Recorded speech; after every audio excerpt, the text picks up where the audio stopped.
پاکستان کے ساتھ الحاق کی باتیں کر رہا ہے تو اس آئیڈیالوجی کی وجہ سے کسی کے ذہنوں میں اگر یہ بات ہے 4 کھوٹے سکے کی خاطر ہم نے جنگ لڑی ہے تو یہ جھوٹ ہے، یہ فریب ہے اور یہ شراب ہے۔ جناب اسماعیل صاحب نے ایک بڑی بات کہی تھی یہاں پر، ہم سے یہ پوچھتے ہیں ریونیو، ہمارے پاس پوچھنے کی بہت ساری چیزیں ہیں، ہم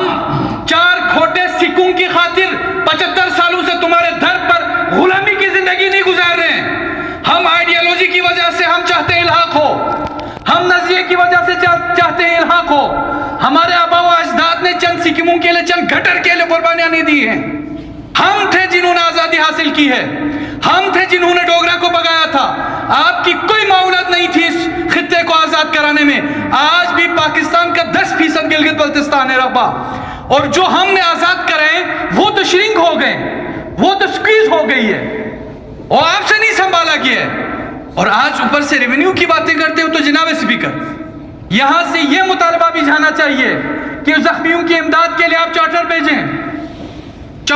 ان زخمیوں کی مدد کے لیے۔ مجھے پتہ ہے آپ میں ہمت نہیں ہے، آپ میں جرات نہیں ہے، آپ لیٹ چکے ہیں امریکہ کے سامنے، آپ میں شجاعت نہیں ہے، آپ نے پورے پاکستان کو لیز میں دیا ہوا ہے، آؤٹ سورس کیا ہوا ہے، مظلومین کو دیوار سے لگایا گیا ہے، ایک ہولوکاسٹ پاکستان میں پیش آ رہا ہے، ایک ہولوکاسٹ کے نام پر ڈرامہ ہوا تھا جس کی بنیاد پر اسرائیل بنا ہے۔ آپ ہمت نہیں کر سکتے کہ آپ ان کو اسلحہ دیں، آپ مجاہدین وہاں بھیجیں، آپ ہمت نہیں کر سکیں گے،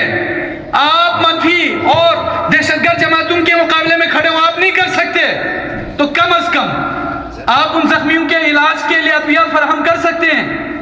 آپ ان بلکتی سسکتی ماؤں کی دلجوئی کے لیے مدد فراہم کر سکتے ہیں، آپ وہاں کے زخمیوں کو پاکستان کے ہاسپٹلز کھول سکتے ہیں، آپ وہاں کے اسٹوڈنٹس کو یہاں پہ یونیورسٹیز میں ایڈمیشن دے سکتے ہیں، اگر تم ہمت رکھتے ہو۔ مجھے افسوس ہوتا ہے قائد اعظم محمد علی جناح کی آئیڈیالوجی پر پاکستان بنا ہے، اور پاکستان میں پولرائزیشن اتنی ہے، قومیں اتنی ہے، کلچر اور ثقافت اتنی ہے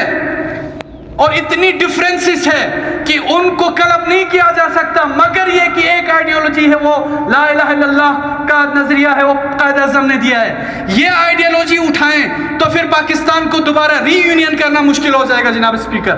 میں سمجھتا ہوں ان کا نظریہ پاکستان کی آئیڈیالوجی پہ حملہ ہے، انہیں فوری طور پر اس نمونے کو معافی مانگنی چاہیے قوم سے کہ انہوں نے قائد اعظم محمد علی جناح جو بانی پاکستان ہے اس کی تصحیح کی ہے ان کے جملے کی، اور کہا ہے کہ الہامی جملہ نہیں ہے، قرآنی آیت نہیں ہے جس سے مکرا نہ جائے۔ افسوس ہوتا ہے جناب اسپیکر، اس کے ساتھ ساتھ جناب اسپیکر پاکستان میں ہماری طرف سے یہ بھی باضابطہ طور پر گلگت بلتستان سے، چونکہ چاہے نہ چاہے ہم پاکستان کا حصہ بنے نہ بنے،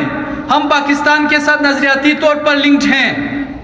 تو یورپی طاقتوں بالخصوص امریکہ اور اس کے جتنے علاقے ہیں، آج فلسطین کی حمایت کا حق یوں ادا ہوگا کہ کم از کم ان سارے سفراء کو پاکستان کی طرف سے باقاعدہ طور پر وضاحت جائے اور کہے کہ وطن عزیز پاکستان فلسطینی عوام کے ساتھ ہے، ان کے مرضی کے خلاف ہم کسی فیصلے تھوپنے کے حق میں نہیں ہے، اور مظالم کی بھرپور کنڈم کے ساتھ آپ کی طرف سے اور اس ریاست کی طرف سے ان کی بھرپور معاونت ہونی چاہیے۔ مقاومت اور ان کی جو ریزسٹنس پاور ہے وہ ہم سے مضبوط ہے، گلگت بلتستان کے عوام سے، ہمیں تو سبق سیکھنے کی ضرورت ہے عماد سے، جنہوں نے کیا کیا۔ آپ کون ہوتے ہیں جو ان پر اپنا نظریہ تھوپیں، ان مظلومین پر جو ایک صدی سے جنگ کی حالت میں ہیں، جو قسم پرسی کی حالت میں ہیں، ادھر بیٹھ کر نہ صرف اسرائیل اور امریکہ کی آئیڈیالوجی کو سیکنڈ کرتا ہے آپ کا میرا پرائم منسٹر، سیکنڈ کرنے کے ساتھ ساتھ وار بھی کرتا ہے بانی پاکستان کے نظریے پر، قائد اعظم محمد علی جناح کے نظریے پر۔ آپ اور ہم گلگت بلتستان کے عوام 75 سالوں سے انیکسچر کی کوشش کر رہے ہیں، بلتستان بھی فلسطین سے کم منظر پیش نہیں کر رہا۔ جو 13-14 دن سے ہم جو باتیں یہاں دہرا رہے ہیں میں وہ دوبارہ نہیں دہراؤں گا، لیکن منظر کشی